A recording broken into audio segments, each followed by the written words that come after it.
बिस्मिल्लाहिर्रहमानिर्रहीम, अस्सलाम वालेकुम। खेलों की खबरों पर तबसरा और तजियों से स्कोर के एक और प्रोग्राम के साथ सैयद याह्या हुसैनी आपकी खिदमत में हाजिर है। न्यूजीलैंड की क्रिकेट टीम पाकिस्तान में मौजूद है 5 T20 मैचों की सीरीज़ के लिए और वेस्ट इंडीज़ की ख़वातीन क्रिकेट टीम भी पाकिस्तान में मौजूद है वनडे और T20 सीरीज़ पाकिस्तान के साथ खेलने के लिए। और ये दोनों सीरीज़ आप देख सकेंगे पाकिस्तान के पहले स्पोर्ट्स चैनल जियो सुपर पर। आज के इस प्रोग्राम में हम बात करेंगे पाकिस्तान के लिए वनडे, टेस्ट और T20 क्रिकेट में सेंचुरी स्कोर करने वाले पहले बल्लेबाज और 2009 आईसीसी वर्ल्ड T20 और 2017 आईसीसी चैंपियंस ट्रॉफी की विनिंग स्क्वाड के अहमद शहजाद के साथ। Test fast bowler Mohammad Amir और ऑलराउंडर इमाद वसीम ने अपनी रिटायरमेंट वापस लेने के बाद कौमी टीम में अपनी दस्तयाबी जाहिर की तो सिलेक्शन कमेटी ने न्यूजीलैंड के खिलाफ होम सीरीज़ के लिए उन्हें स्क्वाड में शामिल कर लिया। मोहम्मद आमिर ने 50 T20 बैनुल-अक़वामी मुकाबलों में पाकिस्तान की नुमाइंदगी की, जबकि इमाद वसीम ने भी पाकिस्तान की जानिब से 66 बैनुल-अक़वामी मैच खेले हैं। रुकन सिलेक्शन कमेटी वहाब रियाज ने कहा कि मोहम्मद आमिर और इमाद वसीम की परफॉर्मेंस अच्छी रही है। आमिर और इमाद सीनियर खिलाड़ी भी हैं। देख रहेगी आमिर और इमाद की बात, तो उन्होंने अपने आप को सिलेक्शन के लिए अवेलेबल किया। इमाद वसीम जो थे वो इस सीरीज़ से पहले एक सीरीज़ पहले उन्होंने रिटायरमेंट का फ़ैसला किया था, क्योंकि ऑब्वियसली उन्होंने ये बताया था कि उनके कोई मेंटल हेल्थ इश्यूज़ है जिसकी वजह से वो अवेलेबल नहीं है। Once he himself took that retirement back, तो वो पाकिस्तान के हक़ में जो बंदा बेहतरीन होगा, जो हम समझते हैं, जिस तरह आपने देखा कि हमारे जो स्पिनर्स हैं उनकी इतनी अच्छी परफॉर्मेंसेज नहीं, लेकिन इमाद वसीम थ्रू आउट एक बहुत आउटस्टैंडिंग परफॉर्मर है।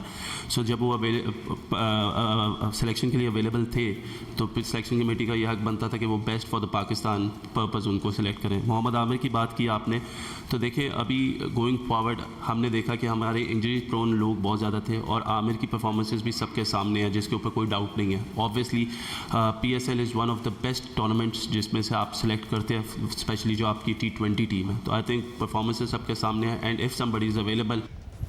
अहमद, 2007 में मैं इंग्लैंड में था, पाकिस्तान ए टीम को इमाद लीड कर रहे थे और उस टीम में आमिर भी थे, आप भी थे, शान मसूद भी थे जो अब पाकिस्तान टेस्ट टीम के कप्तान बन गए हैं, जुनैद खान भी थे और उस टीम में जो है और कौन था उस टीम में मुझे याद नहीं आ रहा। हाँ, उस टीम में उमर अमीन भी थे।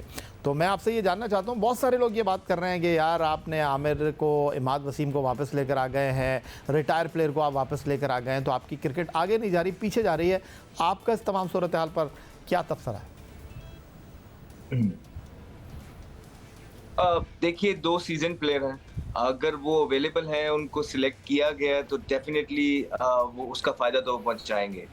उनके पास एक्सपीरियंस है, दोनों के पास बहुत ज़्यादा डिफरेंट लीग्स में कंटिन्यूसली खेल रहे हैं और बड़े इवेंट्स में आगे आपको एक्सपीरियंस की ज़रूरत पड़ेगी और ये आपने अभी देखा है पीछे। फिर अगेन वही बात आ गई कि बहुत सारी बातें हमें सुनने में आती हैं, क्या हम एक हो गए हैं, क्या हमारे दिलों के अंदर से ये जो सारी चीज़ें सी ये ठीक हो गई हैं, क्या हम जो बातें कर रहे हैं वाकई वो वैसी होंगी भी अंदर। ये सारी चीज़ें ग्राउंड में देखने को मिलेंगी, ये रिजल्ट्स आपको बताएंगे, क्या टीम कॉम्बिनेशंस खेलते हैं, कौन सी टीम अंदर जा रही है, ये सब बता देगी आपको।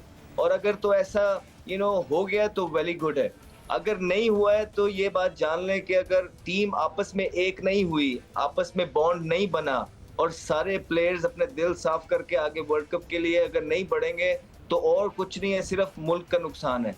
सारी चीजें हो जाती हैं और जब कोई इस तरह की कंट्रोवर्सी आती है तो बड़ा आसान है कोई एक अपनी मीडिया रिपोर्ट भेज देना या किसी एक प्लेयर को आगे भेज देना और उसको बता देना जी all is well, all is good. अक्सर ऐसा होता नहीं है। तो अगर तो वाकई आपने रिजल्ट्स लेने हैं, वाकई आप चाहते हैं कि आप ये वर्ल्ड कप जीतने के लिए जा रहे हैं, तो बहुत इंपॉर्टेंट होगा हर प्लेयर को एक जैसा ट्रीट करना। तो यही मैं बोल रहा हूँ, all eyes will be on Babar Azam कि वो हर एक प्लेयर को किस तरह लेके चलते हैं, ये बहुत इंपॉर्टेंट होगा। अच्छा, हमने बैटिंग ऑर्डर की तो बात कर ली, बॉलिंग में भी बड़ा टफ कंपटीशन है क्योंकि आमिर जब से वापस आए हैं तो इस सीरीज़ में अपनी फ़िटनेस की वजह से हारिस दस्तयाब नहीं है, लेकिन हमारे पास एक से बढ़कर एक फास्ट बॉलर है। नसीम शाह भी फ़िटनेस मसाइल से अपनी जान छुड़ाकर टीम में वापस आ गए हैं, शाहीन आफरीदी हैं, मोहम्मद आमिर हैं, फिर ज़मान खान हैं और फिर उसके बाद अब्बास आफरीदी। तो इन बॉलर्स की मौजूदगी में आप पाकिस्तान के बॉलिंग अटैक को कहाँ देख रहे हैं? देखिए, अगर ओवरऑल अभी आप बात करें तो फिर खुल के इस पे बात करते हैं। शाहीन आपके जो थे वो प्रीमियर बॉलर थे पिछले 2-3 साल से, ठीक है, वो इंजर्ड हैं। हमने उनकी पीछे कारकर्दगी देखी है PSL के अंदर भी और पीएसएल से पहले भी उनकी कारकर्दगी में उस तरह का तसलसल नहीं है जिस तरह की वो परफॉर्मेंसेस दिया करते थे। वो इंजरी की वजह से है या उनकी फॉर्म नहीं है, लेकिन हकीकत यही है कि उनकी जो पिछले साल की परफॉर्मेंसेस हैं वो इतनी कोई खातिर ख्वाह नहीं है। नंबर दो आपका नसीम शाह अभी इंजरी से फिट होके उन्होंने ये पीएसएल खेला है। मैं बार बार ये बोलता हूँ कि लीग क्रिकेट एक कुछ और क्रिकेट होती है, इंटरनेशनल का जो प्रेशर है वहां पे जो आपके मसल्स पे लोड पड़ता है वो डिफरेंट पड़ता है। तो अब नसीम शाह इंजरी से आके इंटरनेशनल क्रिकेट में किस तरह परफॉर्मेंसेस करते हैं ये बहुत ज्यादा इंपॉर्टेंट है देखने वाला, और उनको बड़े तरीके से यूज करना पड़ेगा। Mohammad Amir top class bowler हैं, बड़ी अच्छी बॉलिंग कर रहे हैं, लेकिन लीग्स के अंदर उनका भी बहुत बड़ा इम्तिहान है कि वो अब आके पाकिस्तान टीम के अंदर इंटरनेशनल मैचेस में किस तरह अपनी जगह वापस, क्योंकि देखिए आपको जगह बनाने के लिए परफॉर्मेंसेस तो करनी है। ऐसा तो नहीं है कि आप आएंगे और आप परफॉर्मेंस नहीं करेंगे तो आपको यूं ही वेलकम कर दिया जाएगा, नहीं। आपको लेके आए हैं, आपके साथ गुफ्तगू हुई है, बात हुई है, बड़ी अच्छी बात है, लेकिन अब आमिर पे भी बहुत ज्यादा रिस्पॉन्सिबिलिटी होगी कि उन्होंने अपनी जगह को अर्न करना है। लेकिन अगेन फिर वही बात, इंटरनेशनल क्रिकेट पीछे खेले नहीं हुए, एक डिफरेंट, और उसके बाद जमान खान बिल्कुल नए हैं। तो सर अगर जहां तक आप पाकिस्तान की बॉलिंग की बात करें, पहले हम अक्सर ये कहते थे कि पाकिस्तान की बॉलिंग बहुत टॉप क्लास है, बड़ी अच्छी फॉर्म में है, रेड आउट फॉर्म में है, लेकिन अगर आप पिछला हमारे बॉलर्स के साथ जो बीत रही है पिछले 1-1.5 साल में, शाहीन की आप अगर परफॉर्मेंसेस देखेंगे, अगर आप नसीम शाह को देखेंगे इंजर्ड थे, अगर आप मोहम्मद आमिर को देखेंगे रिटायरमेंट देके इंटरनेशनल क्रिकेट में वापस आए हैं, सलमान खान को अगर आप देखेंगे ऑन एंड ऑफ खेलते हैं, कभी खेलते हैं कभी नहीं खेलते, तो एक साइन ऑफ कंसर्न है जो कि बड़ा इंपॉर्टेंट है कि ये जो वर्ल्ड कप से पहले अगर कुछ आज जो हमारे ये मैचेस हैं ये इनके लिए बड़े इंपॉर्टेंट हैं। ये बहुत ज्यादा इंपॉर्टेंट मैचेस हैं हमारे जो ये बॉलिंग लाइनअप है उनके लिए, कि वो अपना कॉन्फिडेंस बहाल करें, और at the same time captain और मैनेजमेंट को भी ये चाहिए होगा कि ये जो बॉलिंग यूनिट है ये डाउन इन कॉन्फिडेंस है एट द मोमेंट, इनको थोड़ा सा सपोर्ट करें, इनको अंदर डालें और कोशिश करें इनसे परफॉर्मेंसेस निकालें। अदरवाइज जो हम आज से 1.5-2 साल पहले अपनी बॉलिंग के बारे में बातें कर रहे थे कि वर्ल्ड नंबर 1 है, थ्रेट है, उस तरह की अगर आप रियलिटी देखें तो शेप में इस टाइम करंट टाइम पे हम नहीं खड़े रहते। 2012 में हम श्रीलंका में आईसीसी वर्ल्ड टी20 खेल रहे थे, और if I am not wrong Mohammad Hafeez उस टीम के कैप्टन थे, उस टीम में आप भी थे, नासिर जमशेद भी थे और कामरान अकमल भी थे, और चारों जो थे वो टॉप ऑर्डर बैट्समैन थे। और फिर हफीज़ जो थे उन्होंने सेक्रीफाइस किया, वो नंबर 3 पर आए। तो मैं आपसे ये जानना चाहता हूँ कि वो ज़्यादा टफ था, ये जो इस वक्त कॉम्बिनेशन बना हुआ है साइम, बाबर, रिजवान एंड उस्मान खान, इसमें से ओपनिंग जोड़ी बनाना ज़्यादा मुश्किल काम है? सर आप देखें उस टाइम भी किसी का कंपैरिजन करना कोई ठीक बात नहीं हो जाएगी। आप उस टाइम भी देखें 4 ओपनर्स थे, अभी भी 4 ओपनर्स हैं, और ऐसा बहुत दफा हो चुका है स्पेशली पाकिस्तान के अंदर के 5-5 ओपनर्स भी पाए जाते हैं। सर हमें सिर्फ बता दिया जाता था कि नंबर 3 पे है, थोड़ा बहुत डिस्कशन हुई और मुझे नहीं याद पड़ता कि किसी ने कभी उस पर बहस भी की हो। लोग खुद हाथ रेस करते थे और कहते थे कि ठीक है, for the team will do it, no problem at all. तो अब आके इस चीज पे और नंबरिंग पे जितना फस क्रिएट किया जा रहा है, थोड़ी सी फीलिंग ये आती है कि शायद कुछ प्लेयर्स का अपने आप पे कॉन्फिडेंस ही नहीं है कि वो नंबर चेंज करेंगे और फेल हो जाएंगे।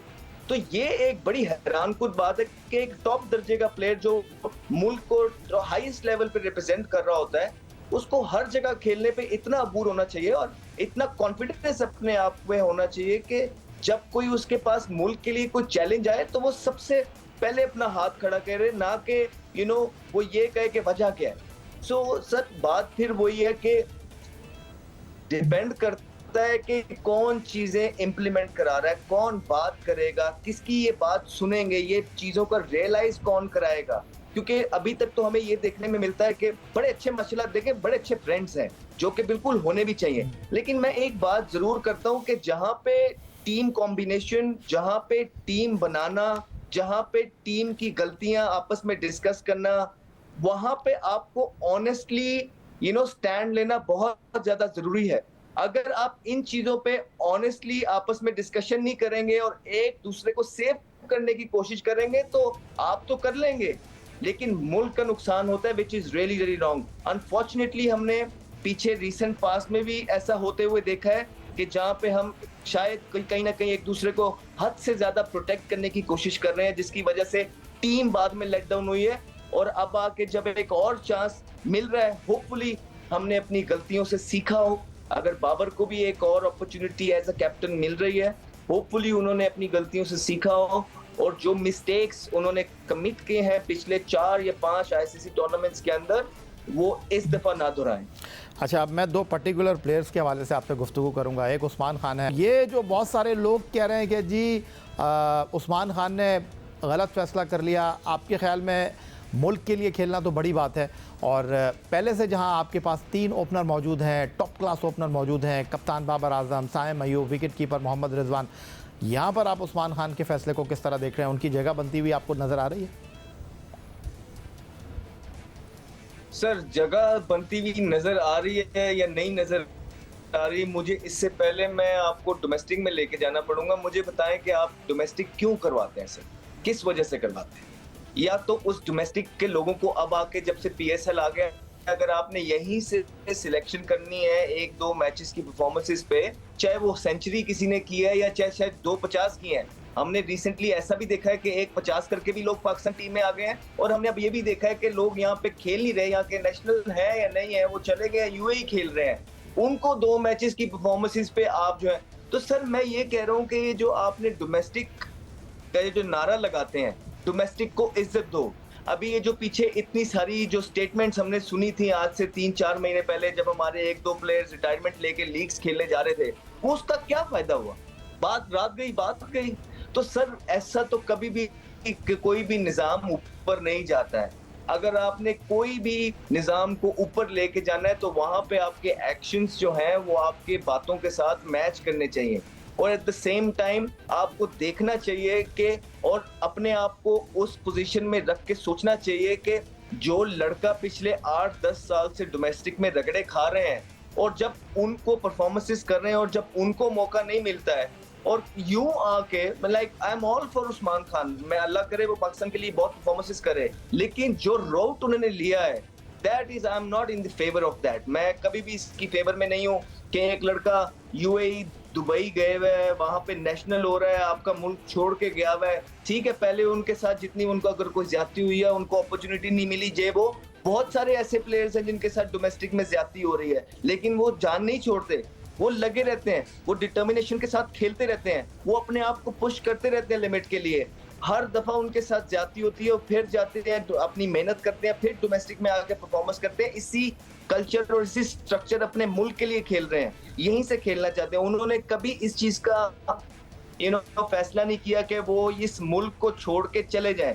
हाँ, जो चले गए हैं कुछ आज, जिस तरह हम देखते हैं यूएई में भी गए हैं, कुछ आज हमने देखा है कि दुबई में भी जा रहे हैं, यूएई में जा रहे हैं, वहाँ अमेरिका वाली साइड पे जा रहे हैं। तो सर एज सच कौन सी इतनी परफॉर्मेंसेस ढेरों लगा दी हैं कि आप लोगों को बाहर से रिटायरमेंट उनकी वापस लेके यहाँ पाकिस्तान की तरफ से खिला रहे हैं, और वो जो लड़के यहाँ पे 3-3 फॉर्मेट्स खेल रहे हैं, जल रहे हैं, धूपों में मेहनत कर रहे हैं, और घरों से जो है ना, उनके अब घर वाले बेचारे कहने लग गए हैं कि प्लीज अगर आपका कुछ बनता है ना, वो घर से भी लड़ते हैं, तो आप उनको क्या एक मैसेज दे रहे हैं? बहुत सारे और मौजूआत हैं, पाकिस्तान टीम की सिलेक्शन, पाकिस्तान टीम का कॉम्बिनेशन क्या होगा, इस पर गुफ्तगू करेंगे एक ब्रेक के बाद।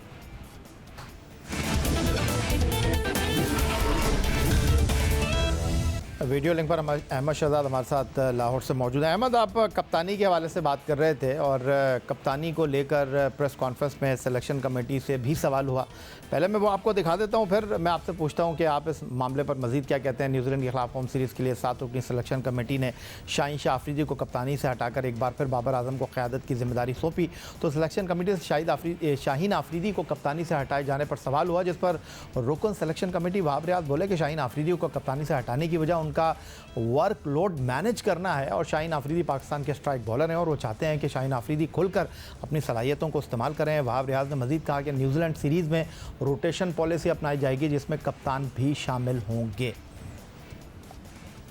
अच्छा जी, बाबर की पहले शाहीन की बात कर लेते हैं। हम लोगों ने ऑब्वियसली जब शाहीन कैप्टन नहीं रहे तो एक प्रेस रिलीज़ आई थी जिसमें हमने वर्कलोड मैनेजमेंट की बात की थी, और वो अभी हमने डिस्कस भी किया है इधर बैठ के कि he is one of our main strike bowlers and we want him really fresh. हमें ये लगा कि कहीं ना कहीं we want him free of mind to execute his skills and stuff, तो इस वजह से हमने शाहीन की वर्कलोड मैनेजमेंट को देखते हुए वी टुक दैट डिसीजन। जहाँ तक रह गई बाबर की बात, तो देखिए बाबर के बारे में जब हमने यहाँ पे कप्तान वर्ल्ड कप के लिए कप्तान हमने अनाउंस करना था, तो हम चाहते थे कि one of the most experience players हो और जिसने कप्तानी की हो, तो वो बाबर से अच्छी और कोई चॉइस थी नहीं। सो दैट्स वाई इतना बड़ा टूर्नामेंट है जिसमें आपने जाके खेलना है, तो इस वजह से बाबर आजम जो है वो एक तो one of the best players in the team और he is the most experience captain. Obviously he hasn't won anything, there is always a room of improvement जिस पे हम स्टिल बिलीव करते हैं, और हमने बाबर से उसके बारे में बात भी की थी। तो आई बिलीव कि इंशाल्लाह चीज़ों में बेहतरी आएगी, उसको लेके चलेंगे सारे, और I think he himself is very optimistic कि ये वाला वर्ल्ड कप उसको जीतना है और पाकिस्तान को कोई ना कोई खुशी देनी है। अच्छा अहमद, आप ब्रेक से पहले बात कर रहे थे कप्तानी के मामले को लेकर, और प्रेस कॉन्फ्रेंस में वहाब रियाज ने ये बाबर आजम की कप्तानी के बारे में ये कहा कि वर्ल्ड T20 का जो मेला वेस्ट इंडीज़ और अमेरिका में लगेगा, बतौर कप्तान बाबर के लिए जीतना बड़ा इंपॉर्टेंट होगा। और शाहीन के बारे में उन्होंने ये कहा कि सिलेक्शन कमेटी इस बात पर मुत्तफिक है कि वो प्रीमियर फास्ट बॉलर हैं और उनके वर्कलोड को मैनेज करने के लिए हमने उनको एक एडिशनल रिस्पॉन्सिबिलिटी जो थी उससे अलग किया है। शाहीन को कैप्टन बनाया था तब वो स्पिन बॉलिंग तो नहीं करते थे, तब भी वो फास्ट बॉलर ही थे और तब भी मेरे ख्याल से मोरलेस यही थे। तो ये डिसीजन लिया है, ऑब्वियसली डिसीजन मिल बैठ के हुआ है, कुछ लोग सिलेक्शन कमेटी में चेंज हुए हैं, और अगर आप देखें यूसुफ भाई बहुत ज़्यादा वोकल थे हमेशा से बाबर की फेवर में, ठीक है, और कुछ चीज़ें हैं जो आज जैसे ही वो सिलेक्शन कमेटी में आए हैं चीज़ें चेंज हुई हैं, सिंस सब कोई चीफ सिलेक्टर भी नहीं है, तो ये चीज़ें पैनिक बटन एक प्रेस किया गया जिसके बाद ये चीज़ें फौरन से तब्दील की गई हैं। और उसके बाद ऑब्वियसली वो एक बात तो बिल्कुल ठीक कर रहे हैं कि बाबर ने कैप्टनसी की है। ऑफ कोर्स पिछले बाबर आजम ही 4 साल से कैप्टनसी कर रहे हैं, लेकिन उस देखना ये पड़ेगा कि उस 4 साल में वो कितने टाइटल्स जीते हैं, कितने आईसीसी इवेंट्स जीते हैं। सो एज सच उनकी बेल्ट के अंदर भी कोई एज सच आईसीसी के इतने बड़े इवेंट्स हैं नहीं जिसकी वजह से आप ये कहें कि हमने शाहीन को वर्कलोड मैनेज करने के लिए उतार दिया है और बाबर को दोबारा से ले आए हैं। लेकिन जो भी उन्होंने किया है, I wish them all the best. एक बात तो जरूर है, बाबर के लिए बहुत बड़ा चैलेंज होने लगा है इस दफा, क्योंकि थिंग्स आर नॉट सेम। अब चीजें उस तरह नहीं है जिस तरह आज से 4 साल पहले थी, 3 साल पहले थी। अब चीजें बहुत डिफरेंट हैं और अब हर एक चीज की स्क्रूटनी होगी और मेरे ख्याल से होनी भी चाहिए। जहां तक ये वर्ल्ड कप का सवाल रहा है बाबर आजम की कैप्टनसी का, आई थिंक ये जिस तरह मैंने आपको पहले भी बोला है, it's gonna be make and break for lot of people. ये वर्ल्ड कप बहुत सारे लोगों के लिए मेक एंड ब्रेक होने वाला है एंड इस वर्ल्ड कप की परफॉर्मेंसेस लड़कों के करियर के लिए बहुत ज्यादा इंपॉर्टेंट है और बड़े समझदार हैं माशाल्लाह आजकल के प्लेयर्स जो हैं, उनको इस चीज का आइडिया बिल्कुल है और वो पूरी कोशिश करेंगे कि चीजों को ठीक लेके चले, चीजें जीतने की कोशिश करें, जो कि बड़ी अच्छी बात है। लेकिन जिस चैलेंजेस का बाबर आजम को अब सामना करना पड़ेगा वो सिर्फ जीतना ऑपोजिशन से नहीं होगा, अपने ड्रेसिंग रूम का माहौल भी बहुत ज्यादा इंपॉर्टेंट होगा। बिकॉज जिस ड्रेसिंग रूम में ओवरनाइट चीजें चेंज हो रही होती हैं, उस ड्रेसिंग रूम के अंदर बहुत ज्यादा डिस्टर्बेंस होती है। आप जितने भी लोगों को प्यार से एक दफा बात कर लें, 2 दफा बात कर लें, लेकिन जब इस तरह के डिसीजंस होते हैं तो इसके रेपरकशंस आते हैं और ये इंसानी फितरत है।